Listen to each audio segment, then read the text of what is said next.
Chronique automobile, chronique économique, chronique culturelle. Ici Cosmos pour les nouvelles. Je vous parle de la très prestigieuse marque de voitures anglaise Jaguar, ou les Jag. Voiture magnifique qui nous a fait rêver depuis très longtemps. Moi, je suis un amateur de voitures et puis les voitures de luxe, les fines lignes. Même que Enzo Ferrari avait dit que la plus belle voiture de l'histoire de l'automobile était la Jaguar E-Type des années 60. Tout à fait magnifique, hein? Je vais vous la montrer si je vous en parle. Donc, Jaguar E-Type. E-Type. Voici donc ce chef-d'œuvre qui nous a tant fait rêver, les amateurs de voitures, évidemment. Hein, on la voit ici, extrêmement sexy, symbole de richesse, d'opulence, de bon goût, de style, d'élégance. Jaguar. Hein? Parce que, tu sais, la relation que les hommes ont avec les voitures, évidemment, c'est assez important parce que c'est notre statut social, c'est comment on se fait voir. Quand on est à l'intérieur de notre voiture, notre enveloppe extérieure, c'est comme nos vêtements, on est notre voiture. Et comment la voiture se vend, ce que la voiture représente, c'est ce qu'on veut dégager lorsqu'on est à l'intérieur de cette voiture de luxe-là. C'est pour ça que les riches, c'est tellement important d'avoir des voitures de luxe, c'est pour impressionner la galerie et ultimement se pogner des filles. Ben oui, vous savez. Quand on est bien jeune, on n'a pas d'identité propre et puis on veut dégager des certaines valeurs, on veut parler de nous, puis ce qu'on fait, c'est qu'on s'associe à des marques. C'est pour ça que quand on est jeune, les marques, c'est tellement important parce que si on porte telle sorte de vêtements versus telle autre, c'est que dans le fond, les annonces de celle-là, ça me représente. Moi, je fais du skate, j'aime ça, puis tu sais, ou bien c'est plus nightlife, ou c'est plus hip-hop. Donc, ça, c'est quand on est jeune, on se laisse on tombe dans cette superficialité-là parce qu'on ne s'est pas découvert soi-même. Puis d'habitude, quand on vieillit plus loin, on dit, ben regarde, je veux pas me. C'est pas ma voiture ou mes vêtements qui vont déterminer ma valeur. On travaille à se forger une identité, puis on comprend que les marques, c'est un attrape-nigo. Mais chez les riches, avoir une voiture de luxe est un symbole d'opulence et ça permet de montrer qu'on est hot. Puis quand on est hot, la plupart des gars que je connais, regarde, s'ils veulent, ils veulent se pogner des belles filles. OK? Puis le monde s'achète des Jaguars, entre autres pour ça. Puis ça peut être des BMW, des Mercedes ou des Corvettes. C'est pour avoir les hot. OK? Et puis, les gars, vous savez, moi-même, quand j'étais plus jeune, c'était très important pour moi d'avoir une super belle voiture, surtout quand j'étais célibataire, puis je me disais, ça va me permettre de paraître mieux dans le standing social pour pouvoir me pogner des plus belles filles. Puis là, j'avais des belles voitures. J'ai eu une belle Sable là, quand j'avais à peu près 20 ans, que j'avais pas les moyens de me payer. Quand j'ai rencontré Madame Cosma, je me promenais en rutilant Dodge Magnum neuf, était comme ça, bleu, avec des racing stripes comme une Mustang. Après ça, j'ai eu une belle petite Porsche comme ça. J'ai même eu une Fiero que j'ai transformée comme une Ferrari, comme Magnum PI, était pareil à ça. C'était trop hot. Puis ça, je me disais, ben si j'ai une belle voiture, je vais avoir une belle fille qui va aller dedans. Parce que, comme vous savez, on n'a jamais vu d'autotune débarquer d'une Porsche. Hein? Quand on voit une belle voiture, il y a tout le temps une belle fille dedans. Donc, tu te dis, si je m'achète une belle voiture, je vais avoir une belle fille qui va venir s'asseoir dedans. On est épais de même. C'est un secret, je vous dis, les filles. C'est pour ça que. Puis là, on rêve à ça. Puis on a des petites voitures, comme les Jaguars. C'est là depuis très longtemps. Si, une des années 60, version course, ou une F-Type. C'est sûr que j'ai des props quand je parle de char. OK, donc ça, c'est fait pour se pogner des filles. C'est pour ça qu'on s'achète des chars hot. Tu sais, tu sais, la fameuse affaire grosse Corvette, petite kékette, dans le fond, c'était ça que ça veut dire. C'est quoi, t'es pas capable de te pogner une fille, ben si t'achètes une Corvette, c'est comme si t'avais un plus gros pénis. C'est ça que tu veux projeter. Fait que là, on dit, ah, t'as un petit pénis à cause que t'as une Corvette, parce que ça rime avec pénis. Corvette de kékette plutôt. Anyway, vous comprenez l'affaire. Donc là, Jaguar, les autres, c'est ça, les gens achètent des Jaguars pour se pogner des filles. Puis là, ils ont fait la plus grosse gaffe de l'histoire du marketing. On dirait qu'ils n'ont pas appris de Bud Light. Parce que là, on peut regarder, ça fait 2 ans là, l'histoire de Bud Light. Ils ont perdu des milliards, ils s'en sont jamais revenus d'avoir commandité un transgenre pour faire la pub de leur bière. Mais en même temps, quand tu bois de la bière, le but de boire de la bière, c'est pas exactement nécessairement pour te pogner une fille. Tu sais, c'est pas le but, je vais boire cette bière-là, c'est comme ça que je vais pouvoir me pogner plus de filles avec cette bière-là qu'un autre. Pour les chars, c'est ça.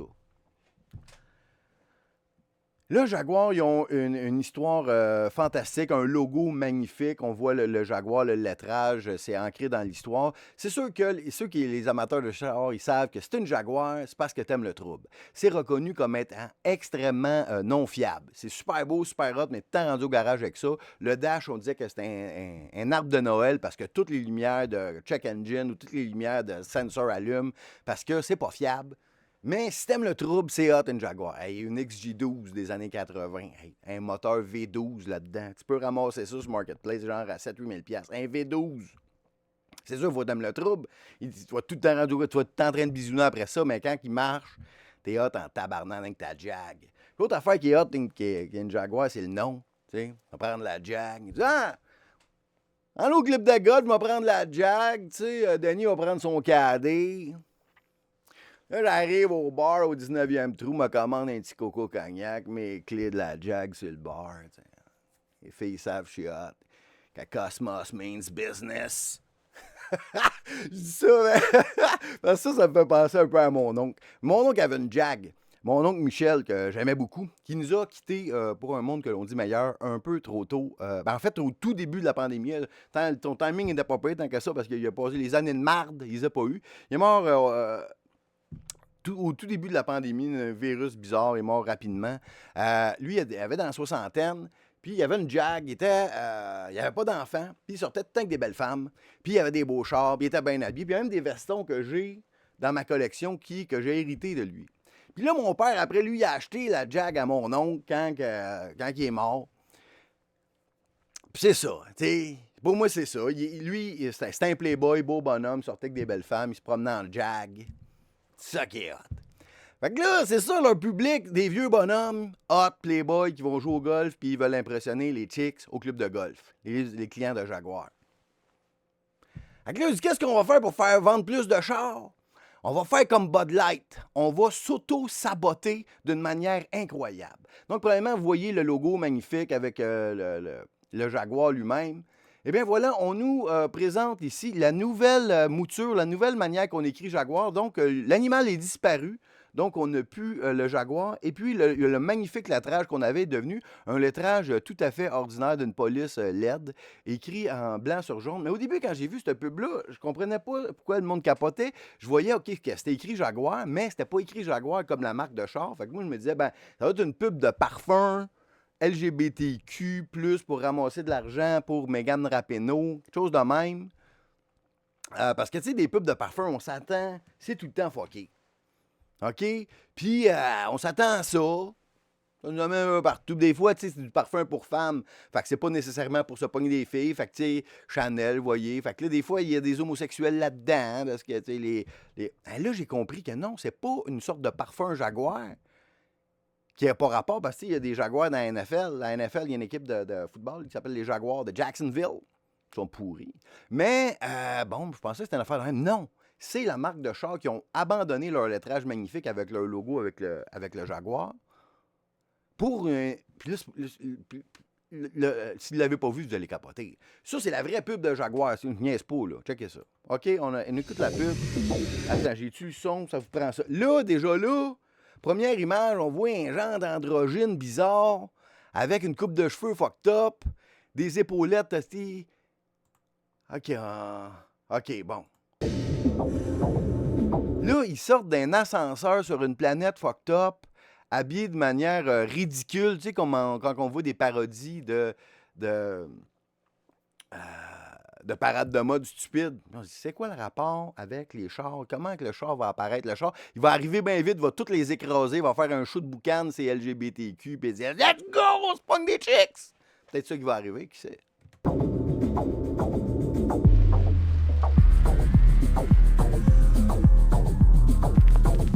OK, là, on a un genre de Andy Warhol des pauvres. OK, qui est là, qui fait des lignes blanches. On dirait que ça ressemble à un drapeau des États-Unis, mais comme s'ils veulent l'effacer. Puis là, ça dit « Effacer l'ordinaire ». « Delete ordinary ». OK. Peinture blanche. Un bonhomme à l'envers dans un cube. Le cube a l'air satanique. Là, c'est un transgenre, évidemment. C'est un dude déguisé en fille avec un, un marteau pour détruire. Il veut briser le moule. Ça y fait un peu sa Miley Cyrus, mais c'est un dude. Mais tu sais, un propriétaire de Jaguar ne voudrait pas se pogner un gars déguisé en fille. Je pense pas, c'est quoi rapport avec le char. Là, on les voit sur une planète. Ils ont toutes l'air bêtes. C'est genre toutes des dudes déguisés en filles. À moi, y a-tu une vraie fille là-dedans? Je ne sais trop. Ils ont l'air toutes caves. Ils ont l'air stupides. Ils ont l'air laids. C'est la laideur, la stupidité. Personne n'est beau là-dedans. Là. Tout le monde est affreux et est une abomination dégueulasse. OK? Puis on dirait que c'est une parodie de... on dirait que c'est un sketch de Saturday Night Live ou du Bye Bye pour niaiser les pubs de parfum, mettons. Woke. Mais là, on se dit, OK, ça, c'est une annonce de char, avoir un char à la minute. Là, il y a une roche. Ils disent copier rien. Est-ce que c'est parce que la roche va se transformer en char? Ça va terminer de même, comme ça, on va savoir que c'est une pub de char. Là, c'est écrit Jaguar, mais là, on se dit, OK, la bouteille de parfum va apparaître sur la roche, quelque chose. C'est pas les chars, là. C'est pas rapport. Une gang de gays sur une planète bizarre qui ont l'air bêtes. Jaguar. Attends, mais qu'est-ce que c'est ça? Là, on se dit, là, sont où les chars là-dedans? Comment vous pensez que quelqu'un va vouloir s'acheter un char de même? On ne sait même pas ce qu'ils ont l'air, les chars. On n'a aucune idée c'est quoi le rapport. Tu sais, puis là, quand j'étais sur l'article, c'est que là, ça, c'est sorti hier. Et puis là, ça a été vu, là, parce que le monde capote, là, c'est la risée, il se fait ridiculiser d'une manière incroyable. 127 millions de vues de cette pub-là. Sur les 127 millions de vues, un maigre 21 000 likes sur 127 millions de vues. 21 000 likes, OK? C'est même pas un dixième d'1%, là. 32 000 retweets, parce que du monde qui doivent dunker là-dessus, vous dites ça n'a pas de bon sens. Et 99 000, on s'approche du 100 000 commentaires, et puis tout le monde les plante là-dessus. Et puis le premier qui a répondu à ça, que tout le monde voit là, il dit Elon Musk, ici, qui dit est-ce que vous vendez des chars, là, avec, c'est quoi le rapport avec ça, nous autres, Hein? Pourquoi vous faites ça? Puis là, le Jaguar, il leur dit oui, on vend des chars, on a hâte de te rencontrer quand on va se voir au salon de l'auto, nanana. Puis là, les Hot Shoes, ils disent c'est gay, donc c'est terrible. Là, après, là, c'est les mimes qui commencent. Ah, c'est Games N' Roses! Il y a quelqu'un qui apparaît là, notre ami Gilles Belrose, qui fait, on dirait, en fait, même la pub de Benetton des années 90, multiculturelle, est 100 fois plus haute et sexy. Ça me donne bien plus le goût de m'acheter une Jaguar que le copy anything. Puis le copy anything, dans le fond, ils disent copier rien, mais dans le fond, dans leur pub, tout est copié. Tu sais, le look stupide, androgyne, de couleurs bizarres, c'est copié sur la haute fashion française ridicule. La fausse planète, c'est Kubrick, toutes les couleurs de l'arc-en-ciel, LGBTQ, tout est copié là-dedans. Puis là, on se demande pourquoi on fait ça, mais là, on le comprend un petit peu plus maintenant. Parce que ce qu'on comprend, c'est que la personne responsable du marketing chez Jaguar, qui est quelqu'un qui était imposé avec les fameux systèmes DEI, donc diversity et inclusivité, cette personne-là, juste sa job avant de travailler chez Jaguar, travaillait chez Bud Light. Donc, jusqu'en mai 2020, donc c'est pas lui qui a engagé Dylan Mulvaney, mais il avait commencé le wokisme chez Bud Light. Avant, il a travaillé chez Netflix, chez NBC et chez Coca-Cola avant de se retrouver chez Jaguar. Tu sais, c'est comme le fameux meme d'un woke qui présente le genre de concept, puis là, il y a quelqu'un au meeting qui dit en quoi ça va nous aider à faire vendre des chars, ça? Puis là, le gars fait vendre des chars? C'est quoi le rapport? Mais là, c'est tellement. Maintenant, la culture, on sait qu'on a gagné, puis quand une compagnie fait une stupidité pareille, ça leur fait perdre des milliards. Jaguar appartient à la compagnie indienne Tata Motors. Oui, Tata Motors. Ouais, c'est ça. C'était quoi la joke d'Elvis Gratton? Anyway, il y a une affaire Motors. Vous allez me le dire dans le chat. De Tata Motors. En tout cas, anyway. Donc, là, ce qu'on voit ici, c'est que les actions en bourse de chez Tata Motors se sont mis à plonger depuis que la pub de Jaguar est sortie, puis qu'il y a le rebrand, puis que ça n'a pas de bon sens, que c'est du wokisme. Puis dire, dans le fond, c'est maintenant, si tu te promènes en Jag, ça veut dire que t'es fag. On dira plus une Jag, on va dire une fag. Une fag comme faguette. Si tu te promènes en Jaguar, c'est parce que tu vas aller voir le spectacle de Mona de Grenoble ou de Barbado.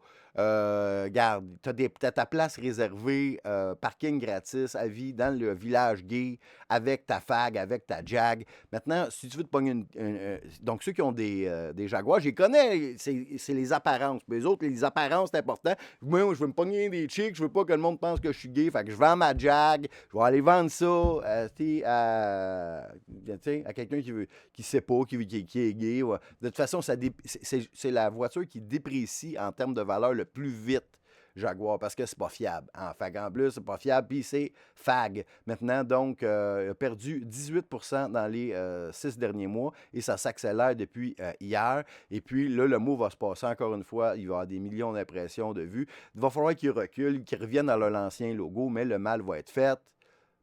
Jaguar, c'est pour les gays maintenant. Et puis, juste pour vous montrer l'évolution, je veux juste vous montrer d'où ça vient. Comme des pubs, là, je vous une pub de Jaguar de là, 9 ans. C'est intéressant, on va voir l'évolution.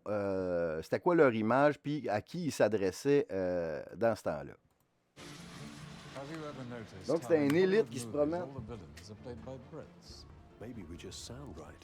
OK, là, il se demande pourquoi les méchants dans les films, les vilains, sont joués par des Anglais. Puis là, on voit le gars, c'est un élite, il a l'air d'un James Bond. Après, il arrive en jet privé. Puis là, il y a une chicks qui est là, qui donne les clés de la Jag. Maybe we just sound right. Good evening, sir. Thank you, Mary.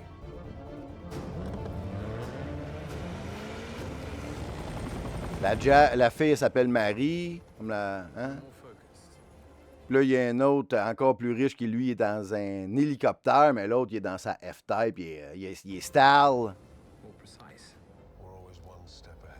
Puis là, il explique pourquoi c'est des élites méchantes. Puis là, les élites méchantes, les autres, ils s'en vont dans des orgies. Ils s'en vont dans des orgies, dans le château des Rothschild. Puis là, ça, c'est intéressant, ce bout-là. Là, il dépasse l'autobus pour dire, gars, moi, je suis hot, là. Je suis pas un pourri comme vous autres qui promènent en transport en commun. Moi, j'ai du style. Moi, je suis hot. Moi, je suis riche. Moi, j'ai une Jag. Vous autres, vous êtes des mangeurs de merde en autobus. Je vous regarde de haut. Parce que c'est comme ça que les élites nous regardent. Eux autres, ils veulent être hot, mais vous autres, promenez-vous en bas, ce petit peuple de pourris. Nous autres, hein? Jet privé, Jag, orgie. Regarde. Regarde ma gang de pourris dans l'autobus. Moi, je suis hot. Avec ma Jag. Là, il arrive justement au même château où c'est filmé, sans blague, Eyes Wide Shut, ce fameux château des Rothschild. Puis il arrive à l'orgie. Et voilà, avec les autres élites qui ont des jags, les autres avec. Mais est-ce que c'est des orgies gays? Peut-être, il n'y a pas gros de chicks au début. Il y avait une chicks au début qui lui a donné les clés de la jag, mais après, c'était tranquille côté chicks. Anyway. Là, dans le même style, encore une fois, pourquoi les Anglais, c'est des méchants? Là, il dit c'est le temps d'un. Là, il est dans le palais, puis là, c'est le temps d'un changement. Puis là, il a créé la bête. OK, la bête. Parce que là, dans le temps, c'était satanique, élite satanique, société secrète, Jaguar. C'est quelque chose de. C'est le temps de plus surprenant d'anglais. On a déjà créé une bête. Donc, la bête, tu comprends? Ils ont créé la bête.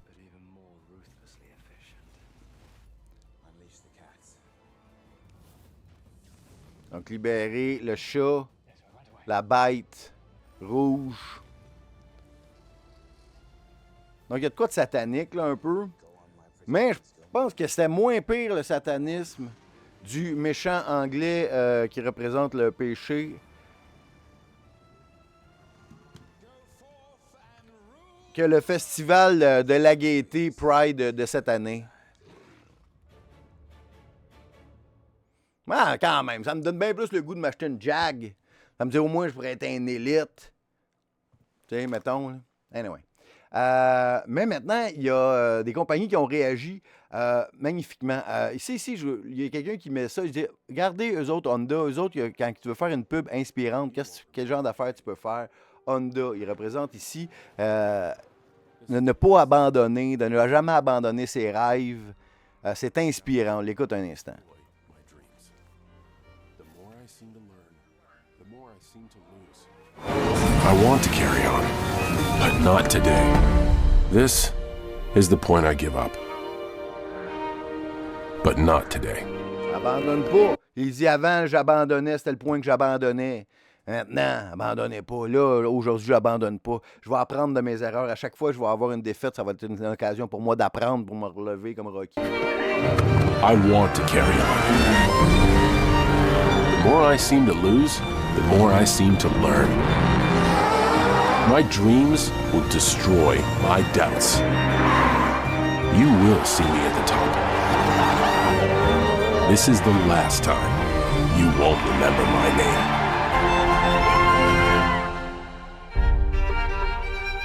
Honda, shout-out. Ça, c'est une publicité inspirante.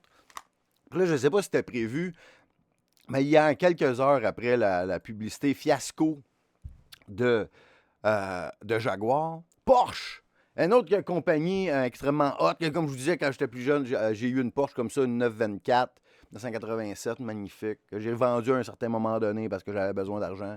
Je le regrette aujourd'hui, je m'en ennuie. Mais là, Porsche, une compagnie que j'aime beaucoup, que bien des gens aiment, associée également au pouvoir, au raffinement, voiture allemande de performance, classique, magnifique. Donc, Porsche lance une pub qui, elle, n'est pas vraiment... peut-être un petit peu de quoi de woke là-dedans, mais extrêmement hot pour les amateurs de chars. Ça a vraiment fait du bien, cette pub de Porsche, après le haut cœur qu'on a eu chez Jaguar. On écoute ça, Porsche.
Jacket. Donc, les images sont magnifiques, le son est magnifique. Pub, moi, c'est qui me touche, j'adore ce genre de pub-là. Mais il y a un petit bout de woke où on voit à la fin le pilote de la voiture qui n'est pas dans la démographique habituelle qu'on voit que c'est un propriétaire de Porsche. Tu sais, on dirait que, je sais pas, moi, c'est un joueur de soccer pour l'équipe locale qui arrive du Cameroun, puis là, avec son premier chèque du, je sais pas, moi, FC Barcelone, s'est acheté une Porsche avec un beau jacket brodé, puis là, qui va donner son jacket au berger. Puis là, on le voit avec ses petits gants, tout à fait star, le gars, beau bonhomme, tout, là. Pas l'air gay, rien. Il est noir, mais là, c'est parce que, tu sais, ça se peut, là, des gars qui ont des Porsches, puis ils sont noirs. C'est rare, tu vas me dire. Mais bon, dans le pub, c'est ça. Mais là, qu'est-ce qui est drôle, c'est que les gens ont remarqué que quand on voit le gars conduire sa Porsche, là, il trustait pas le noir pour conduire la Porsche. Parce que les gens ont remarqué que quand, on va le voir changer de vitesse, regardez bien le dude, quand on va le voir changer de vitesse, on va-tu le voir? C'est pas le dude qu'on voit qui conduit le char. Je sais pas s'il le trustait pas. Je sais pas si sont racistes chez Porsche. Ils ont dit, OK, toi, des beaux bonhommes, mais là, on te fera pas conduire la Porsche. Là, tu sais pas chauffer standard. À ta minute que je le vois, il y a quelqu'un qui l'a trouvé dans les commentaires. Et c'est tout à fait... Ah, voilà, ici. Quand je change de test, on voit que le pilote était blanc. Et puis, c'est ça. Mais bon, là, c'est pas grave qu'il ait mis un pilote noir, beau bonhomme, tout, là. C'est juste que là, ils se sont fait pogner que Il ne trosse pas pour conduire le char. Donc, c'était la petite chronique. Ah oui, juste en terminant. Cette semaine, on a appris que c'était la journée de rememoring, de commémoration des trans. C'est ça. Fait que là, moi, je voulais en profiter. Je voudrais qu'on se remémore tous ensemble. Ici, c'était en 1978. C'était une magnifique Trans-Am. OK, Pontiac Trans-Am 1978. On s'en rappelle avec le Phoenix ou le Firebird ici sur le hood. On s'en rappelle, mesdames et messieurs, en cette semaine où on a eu la journée de commémoration d'une transe. Ben voilà, c'était ma chronique économique. De retour en studio.